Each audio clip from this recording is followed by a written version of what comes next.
Welcome to another episode of Catalyzing Radical Systemic Change, where it's all about discovering, mapping, and cross pollinating the various building blocks towards a planetary civilization ahead.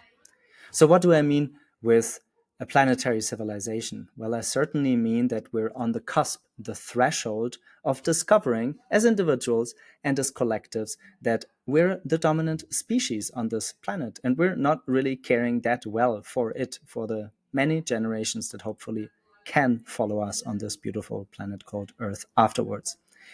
So today's topic is systemic investing.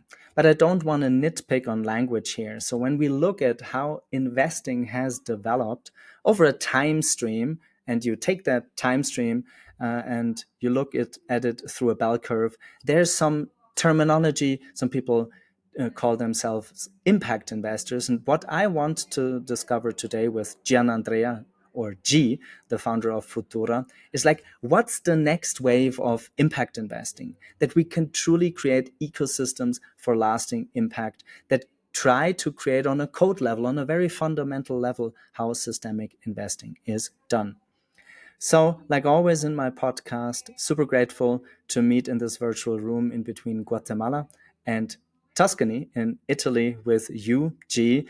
And I'm curious to sense into what have been the pivotal moments in your biography that link you to today's topic of the podcast. So, without more words from my side, the floor is yours, G. And yeah, curious for the listeners to listen in. Who has shaped the human being, and why are you doing what you're doing? Well, I'm honored to be here in the podcast with you, and well, thanks also for the amazing work that you're doing, also beyond the podcast, as we spend time and moments discussing these topics and actions much more in depth. Well, I would say it has been always in me. I think this is something that is resonating with a lot of people I'm talking with recently, especially when we talk about consciousness, awareness, compassion, and empathy. Like since I have memories, I can remember that I was more attent. I would be more sensitive to sufferance and pain and unfairness and injustice. Of course, in different forms and with different energies, but it has always been within myself. And the more I grew aware of things, the more I realized that it wasn't just a fair world and that there was so much unnecessary sufferance and exploitation and missed potential that I simply couldn't stay still. So, in a way, I never had an option to not do something about it.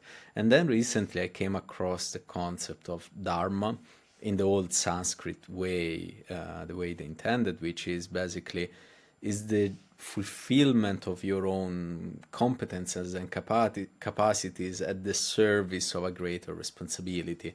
Or in a few words, is basically realizing that because you can, you must, and the beauty of it. So the beauty of realizing your full potential, whatever that is, at the service for a greater cause. And since then, I've embraced it. Of course, like for everyone, it is challenging, but I would say it has always been within myself. So, as I know, we can share a lot of things from the coordination function and behavioral psychology, but I want to cover some ground. So, I really want that out of the episodes, the people at least have a first idea how it feels. What could it be when people join together for a bigger cause than themselves? They jointly invest into a vehicle, a fund, an SPV, a special purpose vehicle. How can they really unlock deeper systemic change? So before we dive into that, what qualifies G, right? Okay, like who is G? Is like, just share some moments out of your biography, maybe the company that you exited, the hard expertise that you built, so that people get a felt sense and impression of the ecosystem that you built with FVTURA. Well, I would say that my initial focus in terms of career before jumping in Futura has been behavioral economics and finance. And I started on that side actually because I thought that the core root of our problem in terms of a society was actually in the economic systems. Well, I didn't realize that is much, much deeper than that. But my background, yes, is behavioral economics, and I was operating with quantitative models and algorithms in the early 2007, 2008, when algorithms were starting to hit the markets. And I was developing models that basically were predicting, in a way, due to certain parameters and mass behaviors, some cyclical event in different markets, both currencies and commodities. And then I scaled that company into an asset management company, and then I exited in 2017. And of course, I brought with me lots of knowledge, both of financial markets, of mass behaviors, as well as how investment vehicles and in a way frameworks operate, all knowledge that is then relevant on what we're doing right now, which is systemic investing strategy. And I wonder, what was the genesis?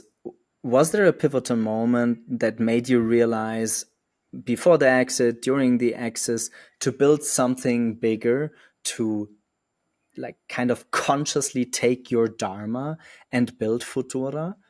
And what were the building blocks that made Futura the ecosystem that it is today? I would say, uh, I mean, when of course we realize that we have limited time and resources, you always look at how can you make the best of it. And then when you start diving deeper on system change, you realize that there is so much interconnectedness and complexity that no single node can do any change alone. And you need to resonate, you need to amplify, you need to connect, you need to do more at scale. And that's where I've been looking at, doing things that can work not just with 20 people, but perhaps with 2 billion people. And in a way, if you look even at complex systems and the emergence of new solutions, as well as problems, they're always fractals in the way that they are replicating patterns that you can observe with 20 people, with 200, with 200,000. So it's similarly to algorithms, is understanding what are the rules of engagement, the relationships between the nodes, and then saying, okay, how can these be translated at scale, and what resources are needed to do so. And then, of course, for everyone that studies complexity, also including the possibility of new emergences, of new phenomena and systems at certain scales of complexity. I strongly resonate with the word fractal. Can you share some assumptions upon which you built or code new fractals within Futura, and just outline some of the fractals that you're trying to tackle, and also like in the literal sense of writing software, trying to recode or reinstitutionalize? Well, I would say one of the key branches of the work I've been looking at is how can we, is basically the relationships of nodes as humans and among each other, and the power dynamics that arise between them, but as well the energy, the knowledge that is expressed and sometimes captured, sometimes not, among these relationships. And a few examples of both fractal elements and then emergence is when you start looking at complex species like ants and bees, you see that despite not having brains, bigger brains as we have it as humans, and complex brains as we have, yet their ability to trust each other and to communicate much faster and much cleaner than what we do makes them do incredible things and overcome challenges that even for us humans would be very very hard to deal with. So there are aspects of any species, whether animal, insects, plants, fungi, that if tweaked and improved, they lead to a whole emergence of new systems and new realities. One of these examples is when we evolved the way we communicate through writing. So for tens of thousands of years, everything was transferred. All the knowledge was transferred by words and stories and songs. And every time there was a new generation, they had to restart in a way to learn this knowledge from scratch and listening from others, and it wasn't very effective. And then when we were able to invent writing, our species has been accelerating like an hockey stick. And the same will happen again with certain technologies like AI, or for example, or other things like brain-to-brain communication that, of course, today's sci-fi might not be 50 years from now. So if we tweak communication, the quality, the speed, the depth, the trust between species, between nodes, that alone can change the entire structure of the species. So this for me would be an example on how you can do that. Okay. No, I like it. I like it. The only thing I would ask you is, how do you break that down to the example? So imagine there are investors listening into, and they can follow on the rather generic level. Let's hope they can also follow on the terminology of the fractal nature that we think is like implicit as a, yeah, just the way the universe is made of. If you employ the metaphor of writing to AI, what is it concretely that you can offer as Futura with the tech stack, with the alliance we're building, that will amplify the communication, the speed, the trust, the quality in between the nodes in the network? Well, I would say one simple thing that we can all observe, especially if we have been going through conferences, seminars, workshops on impact, system change, ESG, philanthropy, and so on, is that there are a lot of players, a lot of solutions, a lot of technologies, a lot of researchers out there. And the problem is that in a way there is just too much for a single individual to be able to process it and connect the dots. Not only that, these organizations, these players are not operating by using the same protocols or semantics. In many cases, projects in South America are using different languages, different even semantic to define something that maybe is done, translated in Europe or in Southeast Asia. So in a way, we can assume that all the solutions that we need for systemic change and to solve all the major challenges that we're facing as a civilization are already there, are already existing. They're just not connected. They're just not coordinated and supported efficiently.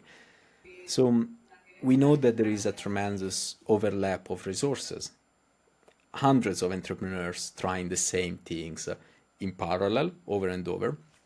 And I've experienced this firsthand when we were running the venture builder as we started with Futura.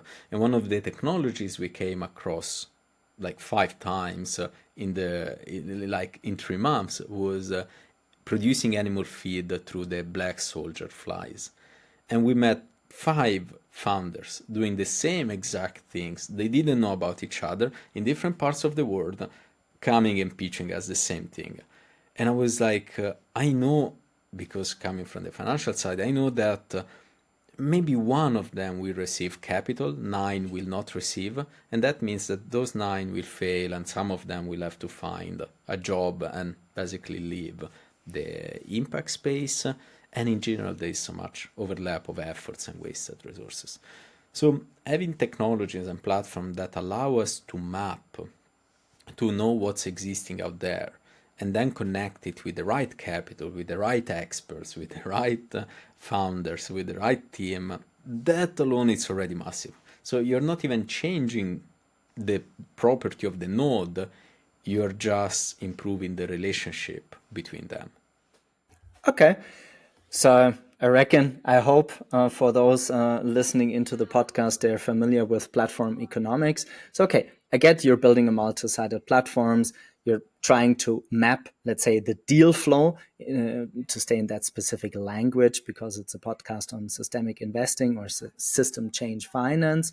And on the other side, you match the capital and you want to make sure the coordination function in between those we're gathering is enhanced through the tech stack that you have already available.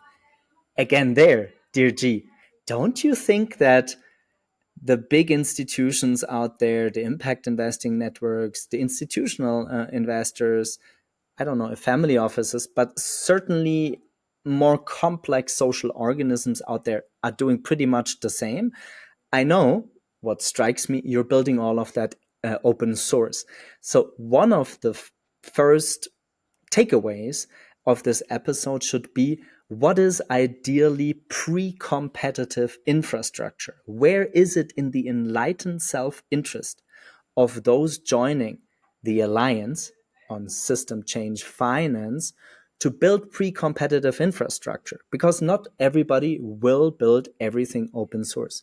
People have semi-permeable membranes around their own social organism, their fund, their family office, or whatever their mandate may be. So where do you tie in as a service provider, as a think tank, as an impact investing network with more than 5,000 investors in your network? If I did my research rightly, so based out of Singapore, Dubai, and Rome. So what is it that you're trying to build, and where are the other fractals that we want to attract through that podcast and other means to join the alliance and build pre-competitive infrastructure? Well, I would say by being working with more than 70 networks, some of the largest one on the planet on system change, impact, and ESG, is that, yeah, I mean, I do see some platforms coming up, but none of them has the, in a way, complexity and holistic approach needed to build an ecosystem.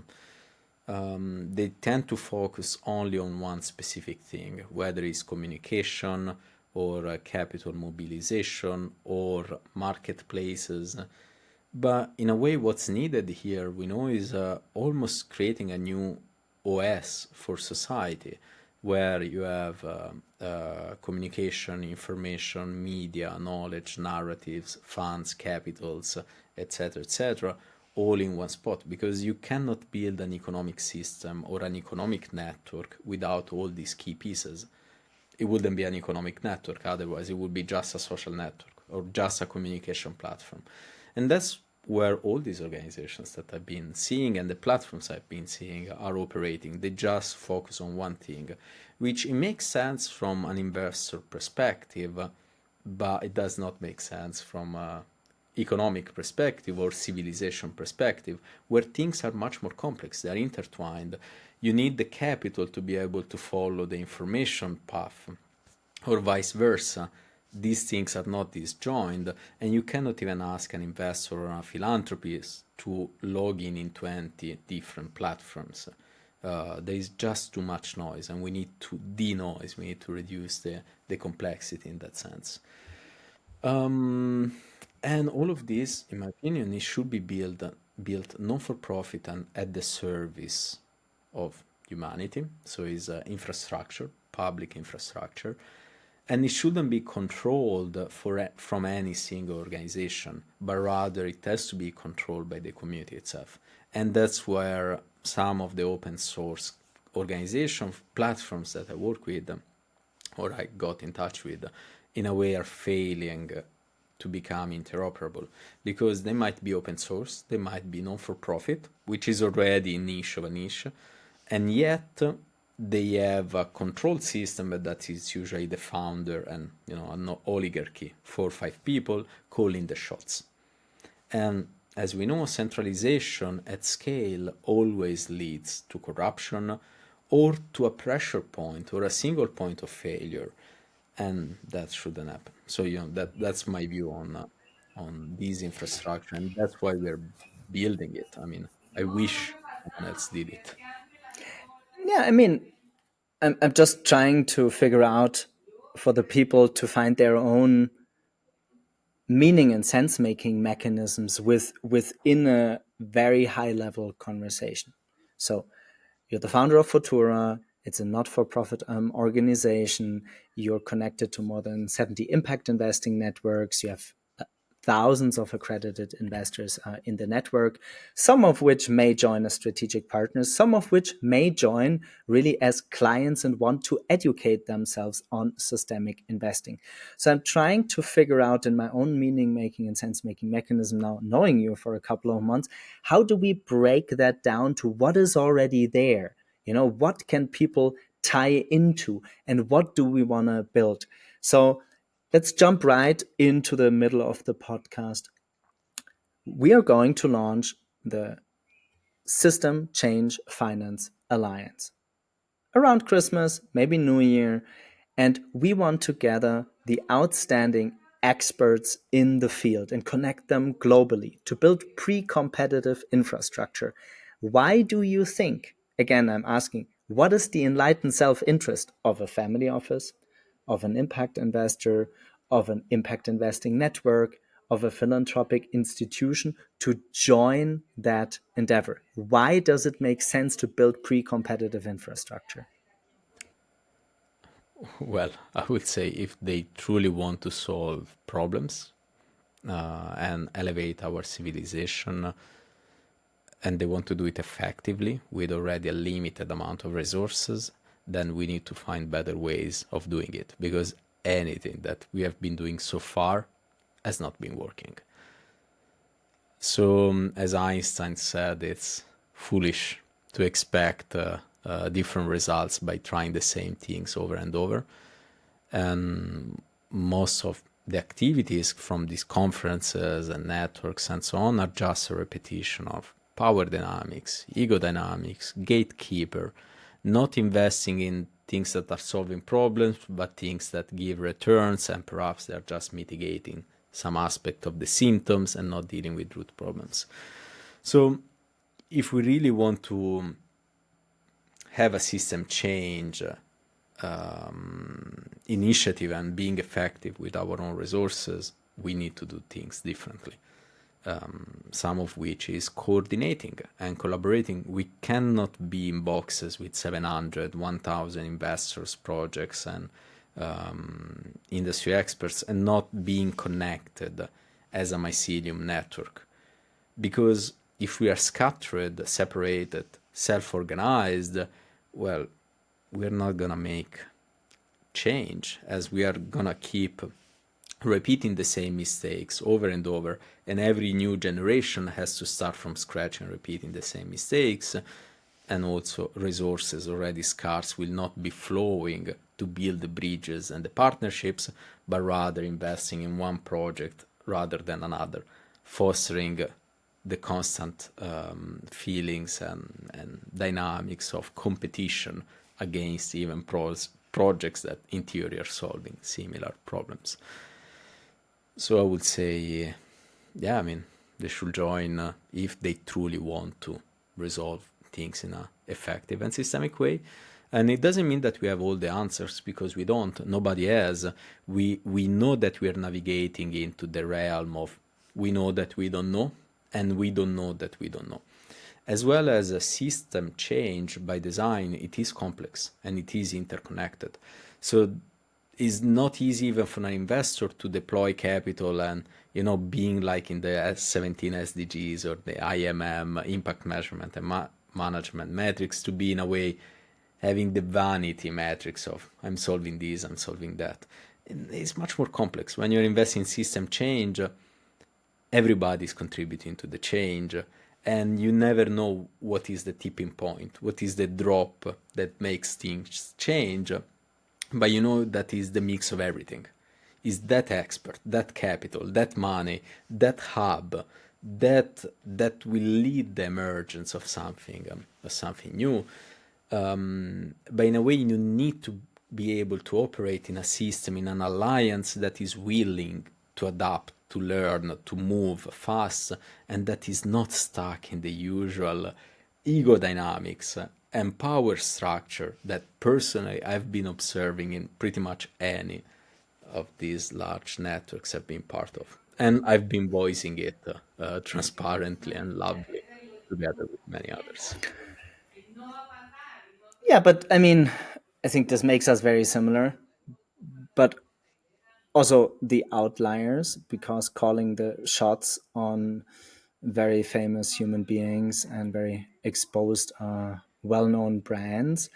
Um, I want to approach it slightly different. So I actually think that joining the System Change Finance Alliance will enable an individual investor, an individual family office, a fund of funds, an institutional investor, joining and sharing resources collaboratively with actually competitive advantage, because it becomes abundantly clear when you look at impact investing at large is that unless you occupy a perspective of building a whole ecosystem yourself, the likelihood of preserving your wealth intergenerationally are very small, because sure, most investments, they're very beneficial if you stay in one vertical, one investment, one company, one specific expertise.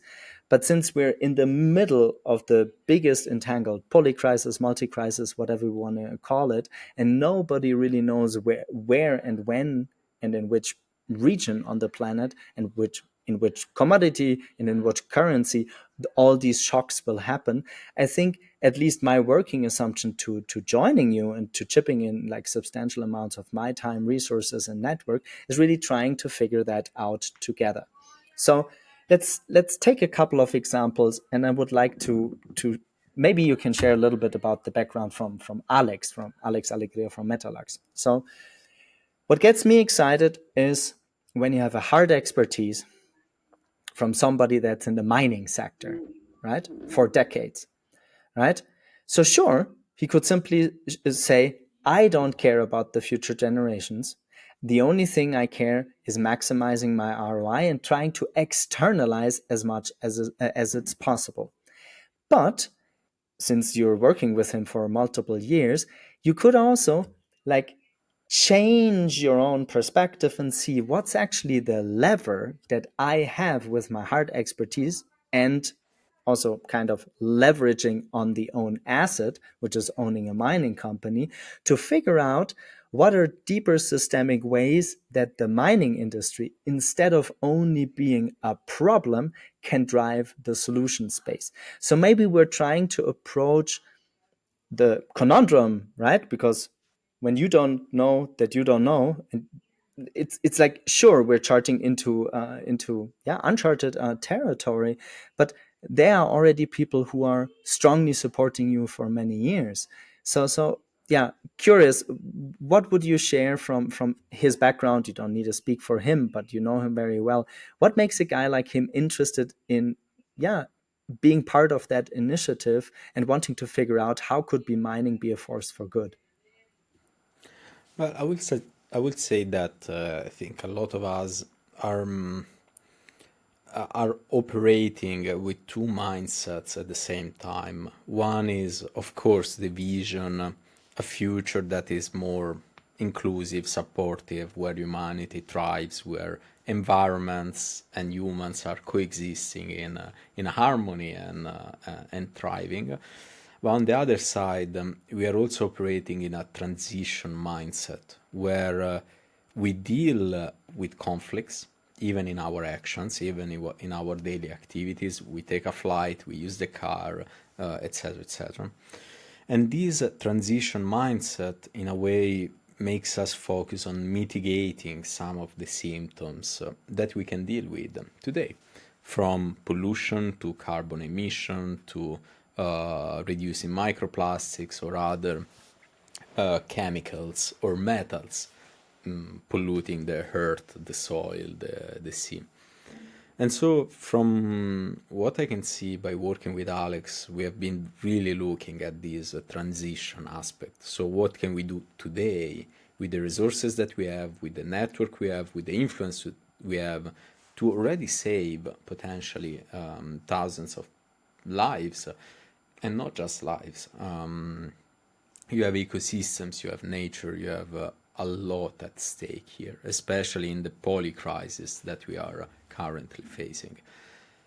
And so a lot of organizations, I think, have been focusing either on bottom-up approaches with grassroots movements, with activism, and certain activities in a way to rally crowds, and others have been focusing on top-down approaches with policy making, large philanthropic endowment, and so on. And both of these models, to me, they seem to be ineffective for a reason or another. I'm not saying that are useless, because they aren't. It's good that they exist, but I think that the most powerful leverage here is the center-out approach. So operating from organizations, companies that are neither too big, that cannot change, where power dynamics are too strong, too consolidated, but neither they are too small that they don't have resources to deploy.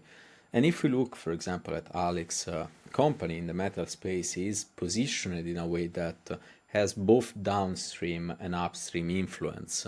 So once he starts operating through certain criteria, and he has been proving it in the past years, he has been able to influence and really change the nature of other organizations upstream and downstream. From shipping companies that now are looking at metrics that they weren't looking before, to steel mill factories or mining companies that now are implementing new safety mechanisms that are asymmetric in terms of low cost but massive impact in reducing pollutions, capturing pollutant byproducts of all these extractions, refining, melting processes, and so on. And if we look at the economic system globally, 93% of the global economy is composed by SMEs, 93%. And that's not bottom and that's not top. It's a substrate of organizations that have, in a way, the potential flexibility to change what they're doing. And if you give them better or cheaper ways to do things that can improve the lives of thousands, well, likely they will, because they have less vested interests or entrenched power dynamics, and they also have the resources to have this shift. While bottom up is a little bit challenging, because you're already operating with communities that are at their limit, where they're operating mostly in survivalism, and the only thing they can think about it is how can they reach the end of the month. Forget about asking them to invest resources to mitigate damages that is not even coming maybe directly from them, and they have very little power, direct power in it. So I like it when I have a download. So my download is the middle of the global economy, right? So neither top down nor bottom up, but center out. Okay, get that. When people after the podcast say, I'm interested, where can I plug and play? Can you quickly share, out of the developmental journey of the tech stack of Symbiosis, where the System Change Finance Alliance will be hosted on, what is already possible today? And then let's share the Horizon 1, 2, 3 framework. So we're going to organize. We're basically recording this podcast as a means for the launch, and just structuring our means of communication for that. It's like, what are the ideal candidates to partner, and what can they expect? What do they get out of it? Better coordination, better communication. Yeah. Well, I will say I think we can add perhaps some links in the comment or in the section of the podcast where they can perhaps explore the platforms, the technologies we are building, but also joining one of the circles that we are developing or joining an alliance. And of course, it depends on their role, their level of awareness, their stage in the journey, because there are people that are starting now to say, okay, I want to live my career, I feel unfulfilled, I see the world in a way crumbling in front of my eyes and I want to do something. And that's amazing, and it's orientation phase. I mean, not amazing because it's nice, but amazing because at least there is a push and a pull energy for change. And orientation side, I would say, well, being exposed to more content on system change, on some of the work we are doing, the platform has a media part for people to be kind of exposed to different organizations and different realities so that they can make up their own mind. Because one of the things we want to do is liberating people from manipulation. And the only way you can liberate people from manipulation is to provide the broadest and widest multitude of perspective so that everyone can come and say, okay, now I take the pieces and I build my own understanding or strategy or action plan on system change. And that's also how divergent innovation works, is this contamination and exposure. And then, of course, you have people that are already 10, 20 years deep in this journey and say, I'm tired of repetition, of wasting my effort, of doing the mistakes over and over, and then finding out 6 months later that someone else 10 years before did this already and failed, and I didn't know about it. And Google doesn't work on my side because Google shows me what makes them earn more money in terms of keyword, not necessarily what is best for our society in terms of system change. So that's a different point of the journey. I would say join us, work with us in creating this mycelium network where we are putting all our polycapital or multi-capital assets and resources that we have and knowledge and networks at the service of a greater good. And then, of course, you have philanthropy that might say, I have this endowment, I have these resources, my family, I've inherited this amount, and I want to make sure that I'm using every single dollar in the most effective way I can. And we are here for this reason. We are gathering experts, we are developing frameworks, we are gathering data precisely to design and define the leverage points where we can maximize our impact, because it's not just about money, it's about time. We are operating in a way on a tight deadline for some of the things that we are overshooting as a civilization and some of the damages we are creating on the planet. So we need to be as effective as possible. And so I would say, depending on the different roles, there is room for everyone, and everyone is important. There is no single stakeholder that doesn't have a role to play. Of course, there is a degree of complexity even in understanding this role, in mapping and orchestrating, but that's part of our focus and what we're doing, both manually and with algorithms. Then let me repeat the question again. The tech stack you built is called Symbiosis.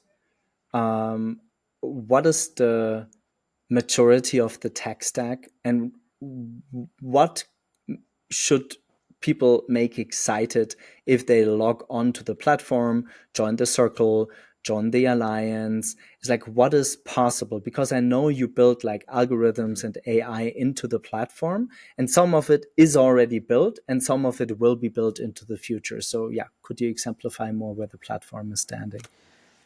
So yeah, I would say, oh, and yeah, I would say that, of course, the first part that they will see when logging in is a series of questions. And that's part of mapping, the work of mapping and harnessing in a way, understanding what asset each person or organization is bringing, which is such an important aspect to do. And this is going to be improved over and over. We are working with multiple organizations focused on ecosystem mapping or meta mapping, precisely to define these tags and keywords to better understand all the pieces of the puzzle, at least, where they are, what they are. And then in the platform, they can already find circles that are very specific on different themes. So we have circles on interoperability protocols. Then we have circles on governance models, where you have experts, like top experts on these topics, and people that have been dedicating 20, 30 years of their lifetime just specific on these narrow elements.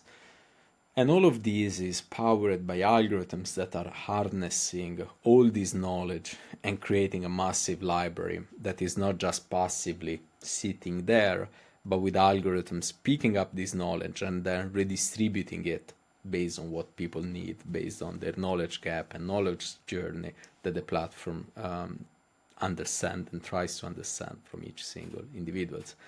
And also you have the matchmaking algorithms that basically take all these pieces in a way and they start to do sense making of it and say, okay, maybe this organization, this bioregion needs to be connected with these philanthropists, these industry experts that are operating or they are interested in the same space. So by already improving connection and communication, you're creating a massive change at scale, something beyond what you and I can even predict or talk about it today, like the internet. So we're just making things better, more efficiently, removing vested interest, because unfortunately right now, as it is today on the internet side, all the platforms we are utilizing, there is some entrenched interest and dynamics that doesn't necessarily work for the well-being of our civilization. So in the platform, in symbiosis, these things are done differently. Then the next thing I want to cover high level, without mentioning names, without scapegoating people or organizations, is what are the central challenges for system change finance, and how do we aim to overcome them in the Alliance? Well, you know, sometimes people get a little bit uncomfortable when we talk about challenges because they associate challenges with being negative, while in reality, I think most people working on the research side, scientific or even engineer, or even coding, I mean, we look at challenges because understanding the problem is 50% of the solution. If we are not understanding the problem, how can we solve it? The biggest challenge I see, of course, is intentionality, is power dynamics. At scale, the majority of people that have wealth and power, they tend to not have either the intentionality or the competence to understand the problems in a way that have to be solved and addressed. And so they rely on trust, on gatekeepers that are other organizations that take this money and they operate, basically they take this power and they still use this power in a very discretionary way. And on the other side, all the people I know that have been dedicating their lifetime to this journey to create system change, with maybe 2-3 exceptions, they're all people that are financially struggling because they had to sacrifice things. They had to compromise, and they said, either I'm exploited and I don't want to be exploited in a corporate job, etc., perpetrating the same problem, or I am exploiting so I can make money on top of other people, etc., and I want to do neither one or the other. I don't want to exploit, I don't want to be exploited. So they have the knowledge, they have the competences, they have the time, they have the willpower and determination, and they don't have resources or power to execute it. So we have this large separation, this large gap that is not being addressed. And I see this as a challenge, and we talk with a number of organizations, a number of experts, and it's not easy to solve because there is no time in a way for all the investors and the philanthropists to really deep dive in the complexity of system change or become experts of different topics, because here is not just about understanding agriculture, is agriculture, policies, economic system, chemistry, pesticides, supply chains, mining is all interconnected. And if you look at one case by case, you're only dealing with symptoms, you're not dealing with the root problems. So if we wait for the power holders to understand everything before they can deploy, is going to take years and decades. And by the time they're ready, maybe they're passing to the next generation and we need to start from scratch. Many of them, they have families, power struggle within their families. They don't have time, buffer, attention to really deep dive on this. As we know, this is absorbing. I mean, it takes all your time, weekends included. It is complex. And it needs, in a way, a degree of obsession, not just passion, to crack it to and to move forward. And then you have the gatekeepers in the impact space, that most of the time were people coming from finance, coming from MBAs and saying, oh, there is a niche here, I can make my name, reputation, I can make money. And some of them say, yeah, I can solve problems. But even those that say I can solve problems, they don't put the effort to really understand deep systemic change, and they rather rely on someone else's frameworks. So again, there is very large disconnection between the knowledge, the competence, and the power needed for system change. I mean, since we're in this journey together for a couple of months, and since I'm very much an outbound comms guy, and I've been pitching that now many dozens of times, not many hundreds, but many dozens of times, I would say we're building a systems integrator for those at the edge of impact investing that are not satisfied with how the state of impact investing at best solves for issues within one vertical. Right? We all need sector expertise, but what we're trying to build as a prototype, a pretty substantial prototype, because at the end of our journey, we're talking about raising an infrastructure size fund. So we're trying to orchestrate an ecosystem where the ripple effects within that ecosystem disrupt not only one industry, but multiple industries. So we need to stack functions from coordinating to information to communication into the way we're building that social organism, which then most likely will get institutionalized in a certain jurisdictional infrastructure with investment metrics, investment proposals inside of it.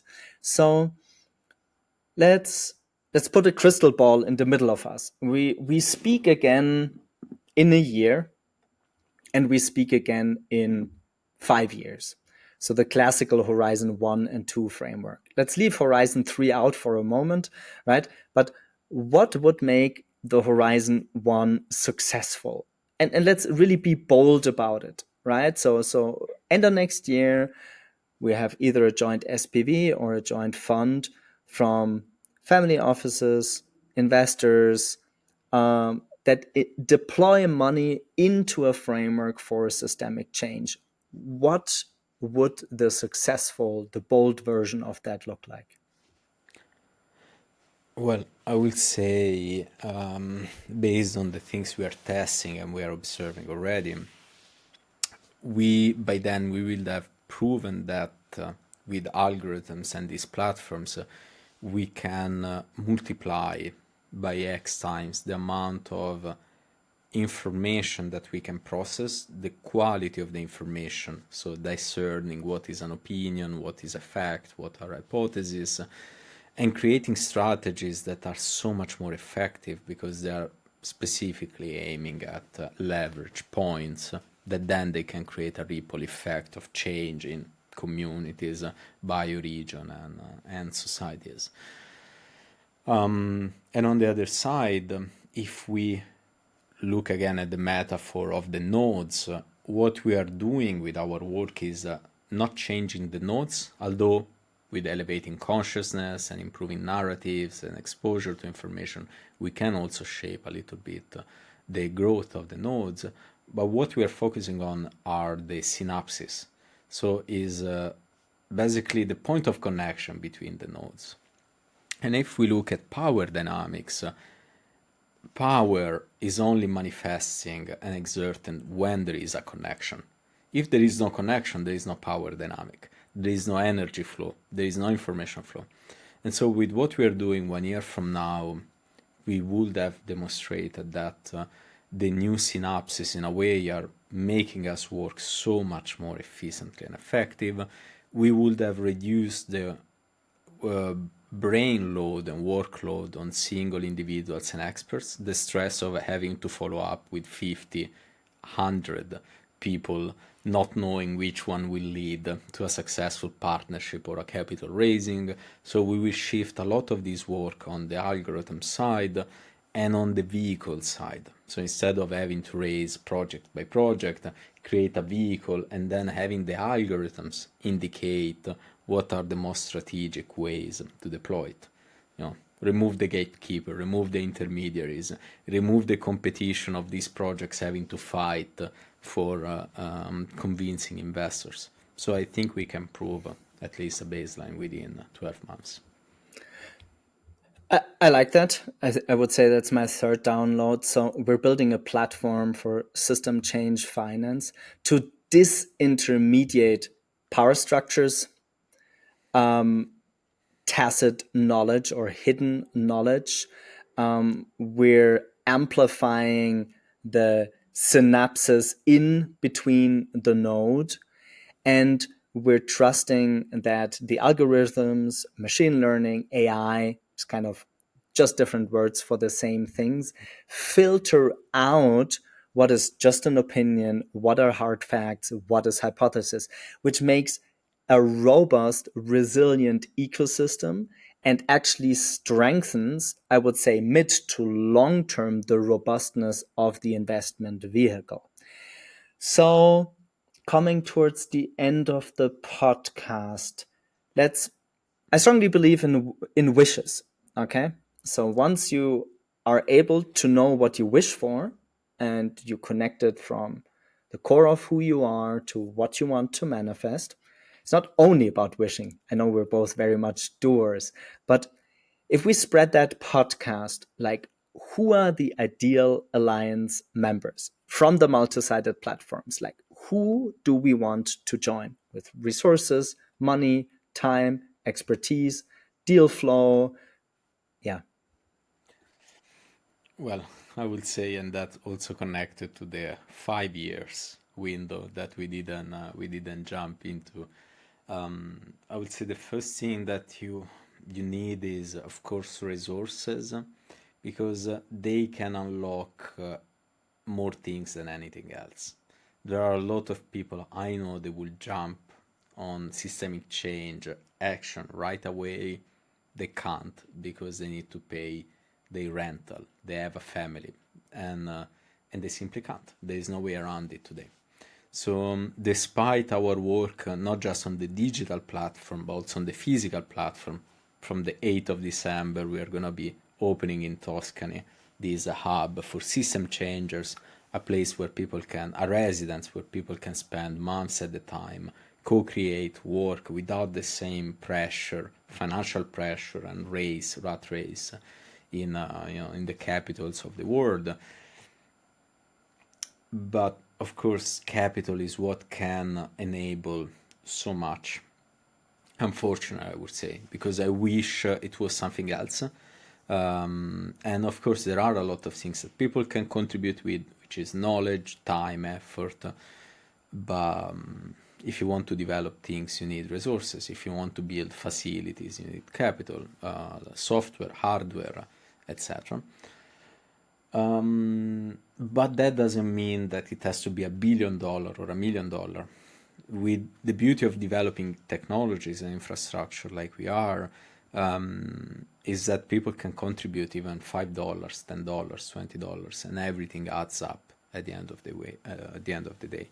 So you can really mobilize capital and do crowd equity, crowd effort at scale, which I would recommend as the probably the best way to make sure that power again is not concentrated in a few hands or influence.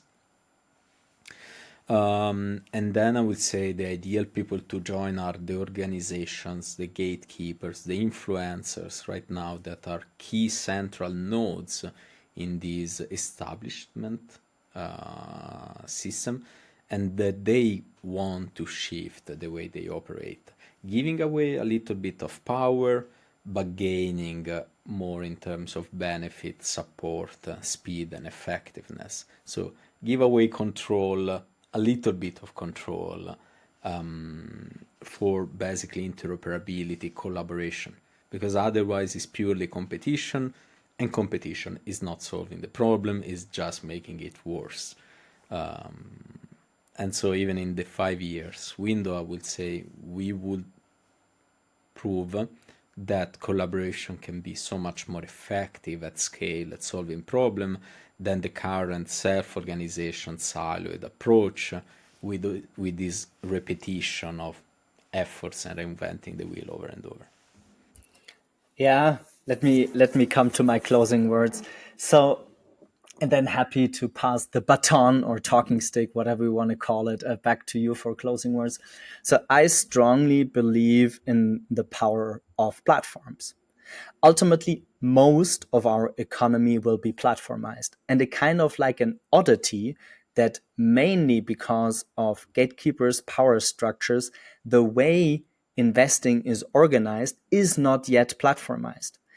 So the way that I'm thinking about it is, and I'm not a big fan of Uber because it's a very extractive business model, but it just works. I mean, it's really a very intelligent, super simple to use platform that has basically replaced central cab systems worldwide. So I really want to strongly incentivize those that have an enlightened self interest, much like you said, to give away a bit of their power and control to contribute, build the System Change Finance Alliance together with us. Because I totally agree, the learnings in that I also definitely would package the competitive advantage, because in an infinitely large market with trillions of dollars circulating the planet, with let's say 99 to 98% still geared mainly towards extraction, we need those front runners to better coordinate with each other. So if you are already an impact investor out there and you want to forge the next level of your impact, it needs to look at the systemic impact. And for that, it just makes sense to organize as an ecosystem on a platform and share together and collaborate. I think these are my words. Gee, I'm super excited. I have the feeling our sparkle, the soul companionship, but also the business relationship has just started. So I'm super curious where that will lead us in 2025 and beyond. And happy to share the closing words from your side.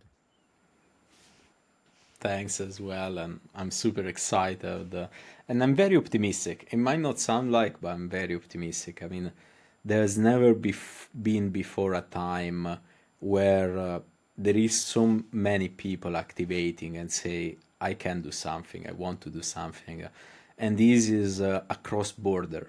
Like all the barriers that they existed before in terms of nationality, religion, colors, they're disappearing, and people are saying, we are fellow humans, we are in this trouble together, we need to get together and solve the problem.